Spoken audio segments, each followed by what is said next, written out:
नारायणगडांना 250 वर्ष अंदाजे झालेले आहेत. किती वर्ष आहे? 250 वर्ष. त्याची 8वी पिढी भगवान बाबा आहे. आणि नगद नारायण महाराज गेवराई तालुक्यामध्ये सुळेगाव म्हणून आहे, तिथले ते जन्माला आलेले आहेत 250 वर्षापूर्वी. आणि त्यांचे गुरु, आपला जो पैठणला मठ आहे तिथं त्यांचे अनंत महाराजांची समाधी आहे. आणि अनंत महाराजांचे जे गुरु आहेत, कृष्णार्णव आहेत, दयार्णव आहेत, आनंद महाराज आहेत, आणि त्यांचे गुरु गावबा आहेत. गावबाचं नाव ऐकले का?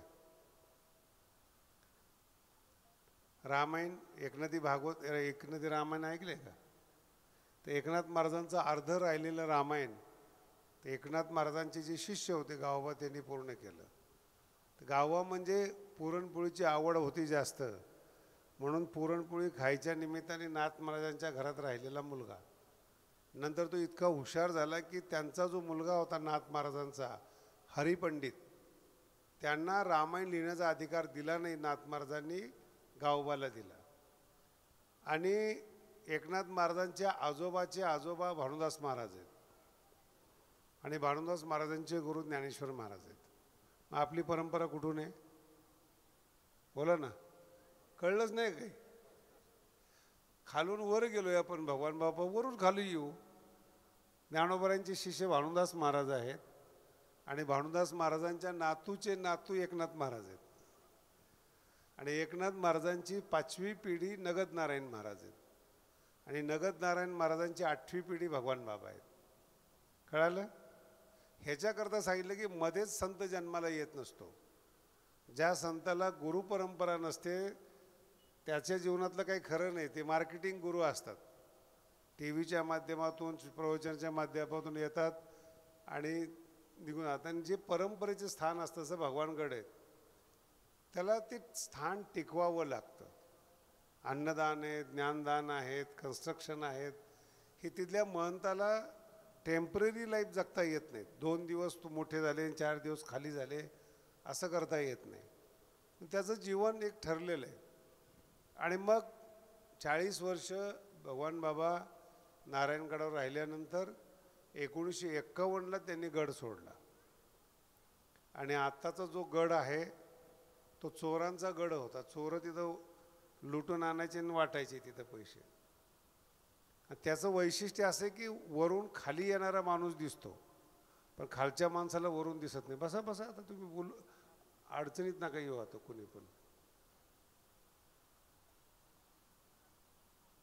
आणि मग तो गड भगवान बाबांनी निवडला. त्या गडाचं धुमे गड असं नाव नव्हतं बरं का.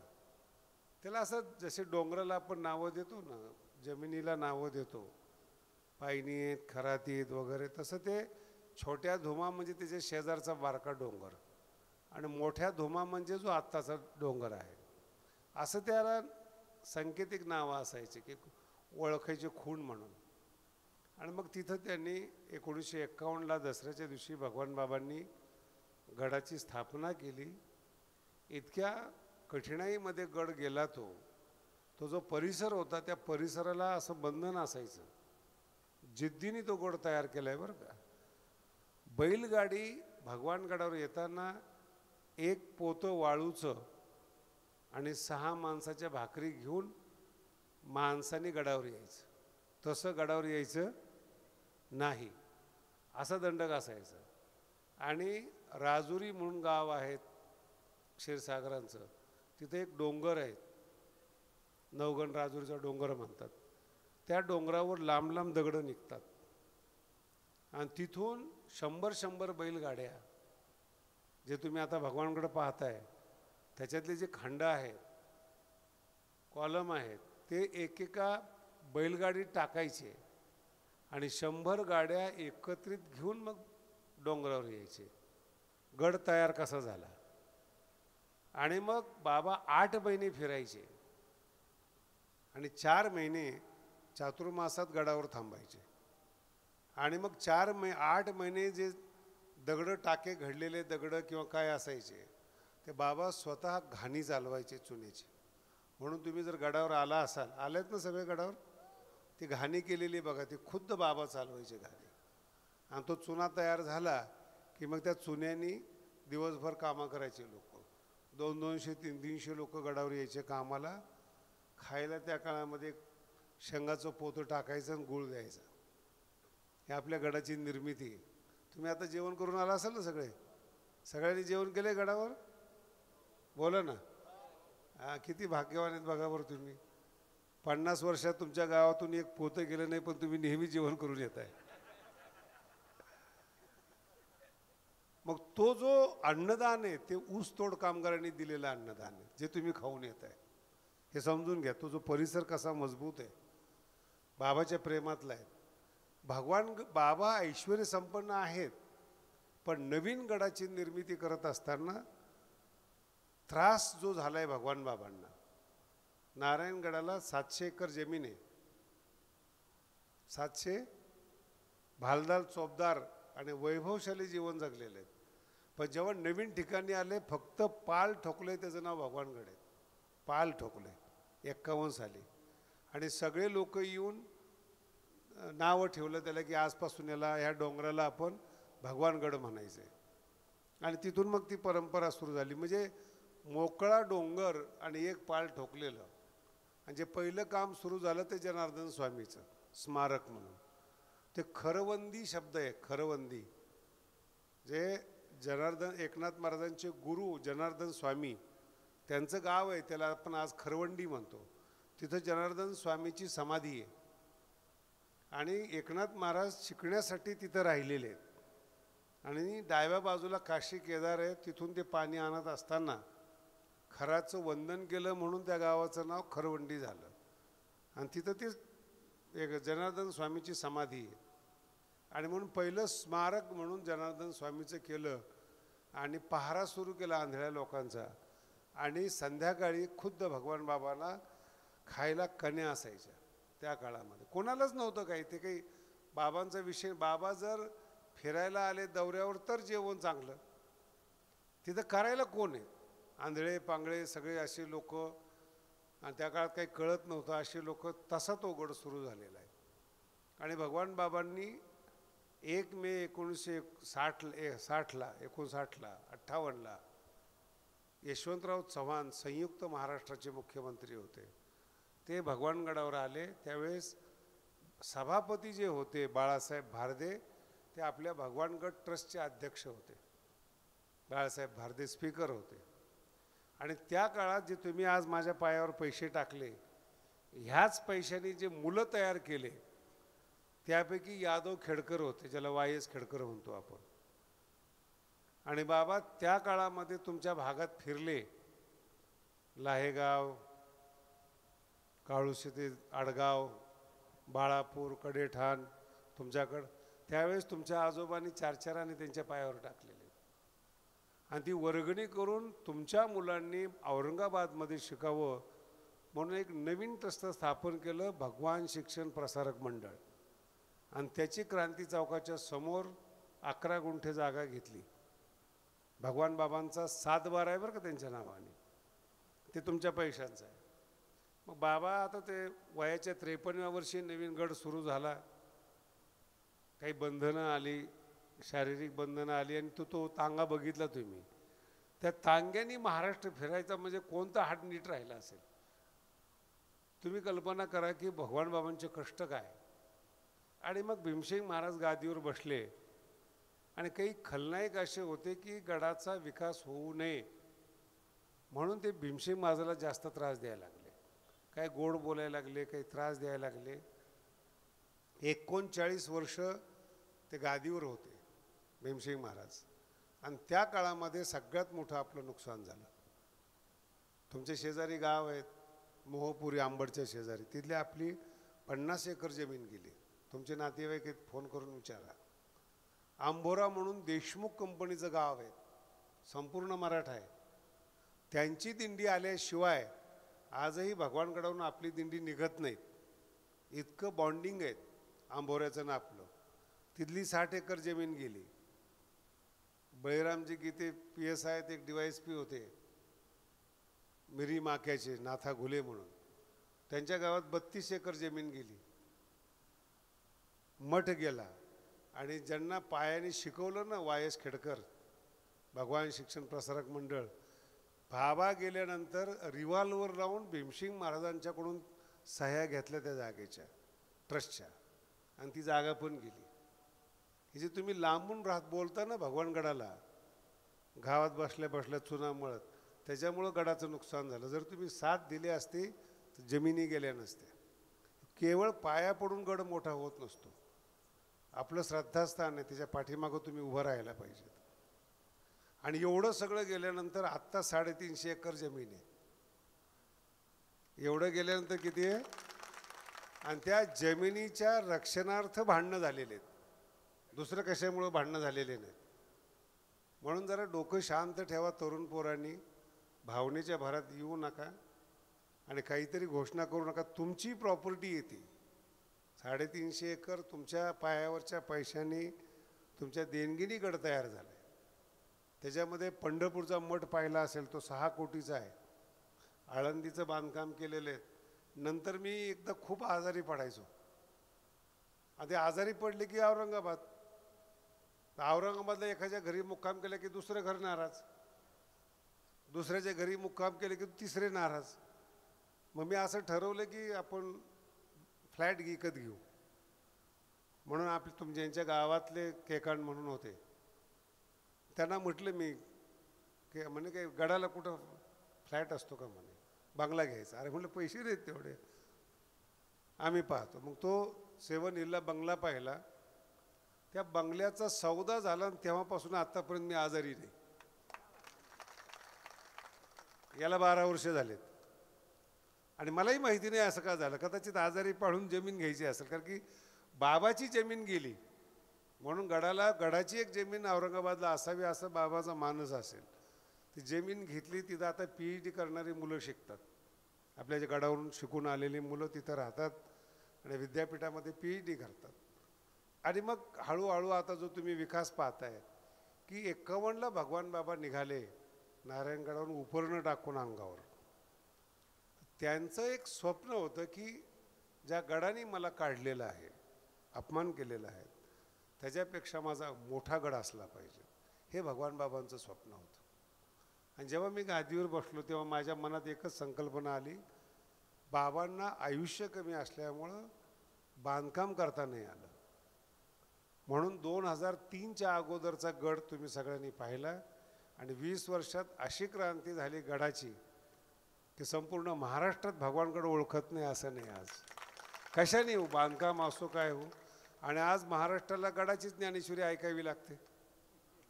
बाबांनी पाण्यावर ज्ञानेश्वरी वाचली, त्याचं फळ मला मिळालं. आता 50,000 कीर्तनकार आहेत. गडाचीच ज्ञानेश्वरी काय ऐकावी? हे भगवान बाबांचं तप आहे. आणि ह्या विकासामध्ये आता मी तसं तुम्हाला वाटत नाही, पण माझंही 66 चालू आहे. आणि म्हणून 15 लाख रुपये महिना गड चालवायला लागतो. 45 नोकर आहेत गडावर. साफसफाई सगळ्यांनी बघितलेली आहे. आता 3-3.5 लाख रुपये इलेक्ट्रिकचंच बिल येते महिन्याचे. वर्षाचे किती झाले बघा, 40 लाख रुपये आपण वीज बिल भरतोय. नोकराचा पगार वेगळा. आणि 8वी ते MPC पर्यंत मुलं गडावर फुकट शिकतात. 8वी पासून ते MPC पर्यंत. यावर्षी 6 मुलं लागली MPCचे नोकरीला. भगवान बाबांचं जे स्वप्न होतं की मुलांनी शिकावं, ते आता गडावर मुलं शिकतात. सगळ्या कॉलेज करून कीर्तनकार झालेले आहेत. आणि मग बाबांच्या गळ्यामध्ये ज्ञानोबांची समाधी आहे. म्हणून माझ्या मनात आलं की गडावर भव्य आणि दिव्य ज्ञानेश्वर महाराजांचं मंदिर असावं.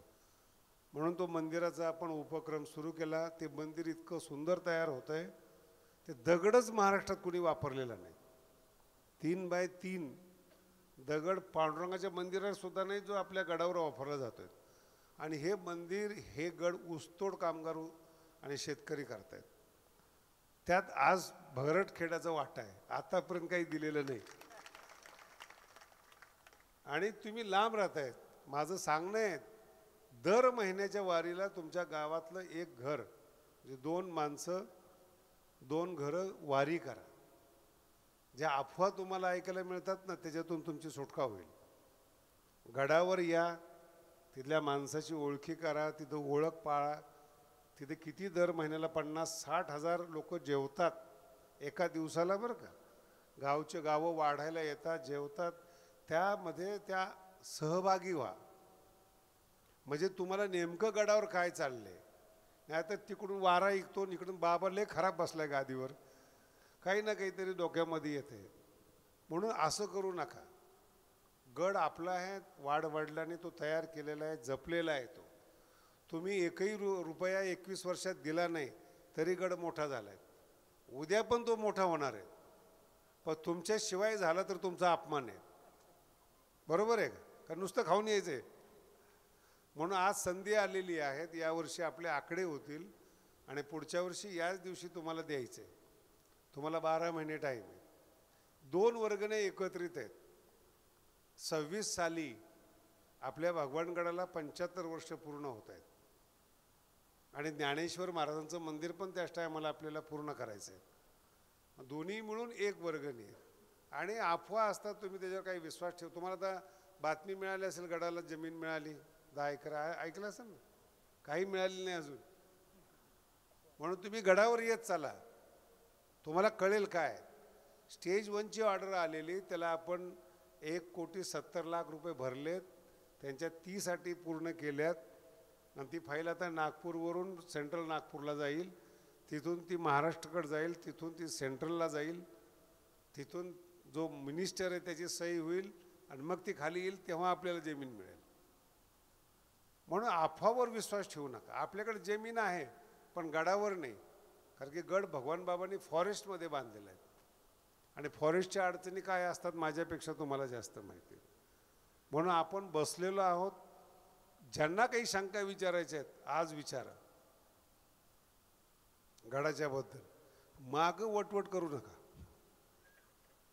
आणि त्रास मला झालाय असं समजू नका. मागे असंच एकदा वादळ भीमसिंग महाराजावर आलं होतं. बीडच्या लोकांनी मोर्चे काढले होते की भीमसिंग महाराजांना गादीवरून खाली काढायचं. शिकलेले लोकांनी, बीडच्या लोकांनी. त्याच्यामध्ये यांच्याबरोबरचे एक हे होते संपत नागरगोचे, माहिती ना, संपत पाळोदे, DYSP म्हणून रिटायर झाले. ते त्यावेळेस कॉलेजला होते. मग त्यांनी एक ग्रुप करून ते शिकलेल्या लोकांना डीट केलं.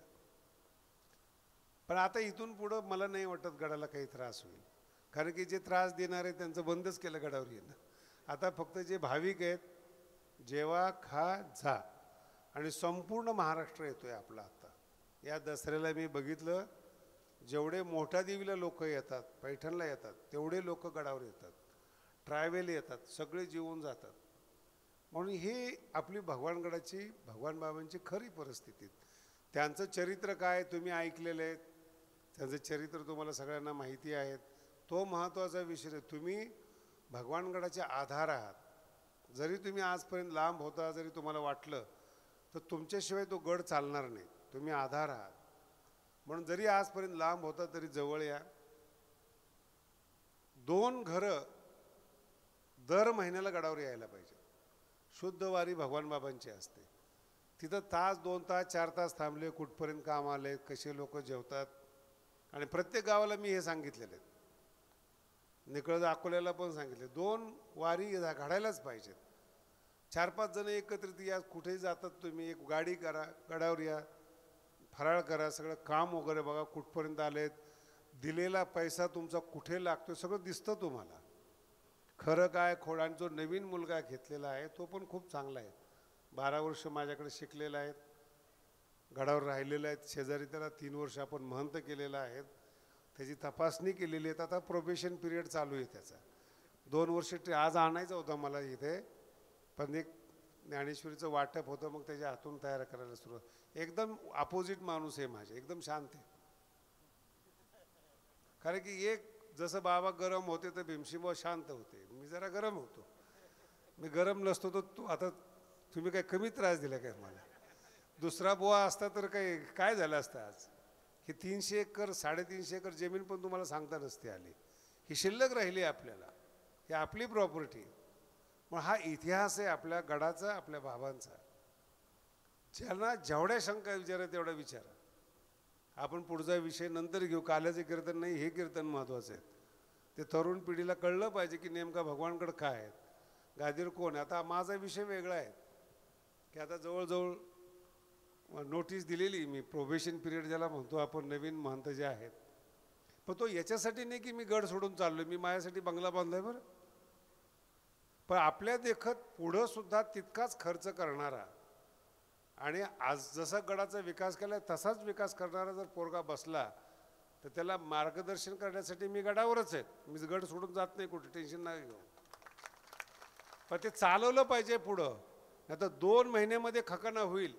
नवीन पोरगं बसलं आणि त्याला कळलं नाही कसं चालवायचं, उद्या काय होईल त्याचं. जसं भीमशिमोच्या काळात गड झाला, पुन्हा तसा होईल तो. म्हणून देखरेखीसाठी मुलगा बसवला आहे. कारण की महंत पद हे काही इलेक्शनमधलं निवडून आलेलं पद नाहीत. एकदा गादीवर बसलं तर मरेपर्यंत महंतच असतो माणूस, तो निवृत्त होत नसतो कधी. पण आपल्या हाताखाली घेऊन हळूहळू त्यांनी गावं समजून घेतली पाहिजे, लोकं समजून घेतली पाहिजेत, गडाचा व्यवहार समजून घेतला पाहिजेत. याच्यासाठी आपण करून आपल्या हाताने तयार करायचा असतो. काही शंका असली कोणाला विचारा सगळ्यांनी, अगदी मन मोकळेपणाने विचारा. शंका पाठीमागं आता बोलू नका. जर काही शंका नसली तर मग वह्या काढा आणि आकडे सुरू करा आता.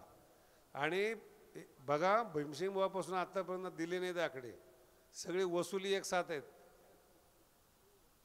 मागच्या वर्षी म्हणजे मलाच 21 वर्ष झालेत गादीवर बसून, बरोबर आहे का. आणि अजून 1 वर्षांनी द्यायचं आहे तुम्हाला म्हणून. आणि पेपरला नाव येणार आहे भरडखेड्याचं. अकोल्याला मागं सारायचं आहे का. या एक जण वही घ्या आणि बोलायला सुरुवात करा, शुभारंभ करा आणि पुढच्या वर्षी द्यायचं आहे. आणि तुम्ही चमत्कार बघा, मी जे एवढा टाईम देतो ना, भगवान बाबा कोणत्याही माणसाचं ऋण ठेवत नाहीत. तुम्ही देऊन पहा, तुम्हाला किती फायदा होतो ते येत्या काळामध्ये कळेल तुम्हाला. मागच्या वर्षी यांचे आकडे होते, यांच्याच गावाला जास्त पाऊस होता बघा. आणि हे तर ठीक आहे तुमचं गड, अजून मी आत्ता आलो 20 वर्षांनी. आमच्याकडच्या लोकांचं बघा तुम्ही, ती एवढं असून सुद्धा एवढी ताकद आहे त्यांची, आणि त्यांच्यामुळं आपल्या गडाचा विकास झाला आहे. मी माईक देतो आता. राजू बोलायचं आहे. नाही नाही नाही, तसलं नाही. ते आमचे ट्रस्टी आहेत, ते आमच्या हाताखाली राहू द्या महाराज.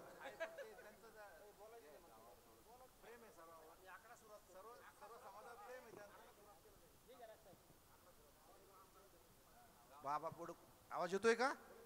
नाही नाही नाही, काय बोलायचं. आमचे ट्रस्टी आहेत बरं का. याचा इतिहास असा आहे, 85ला माझं कीर्तन झालं होतं त्यांच्या गावात शेजारी राळसांगवीला.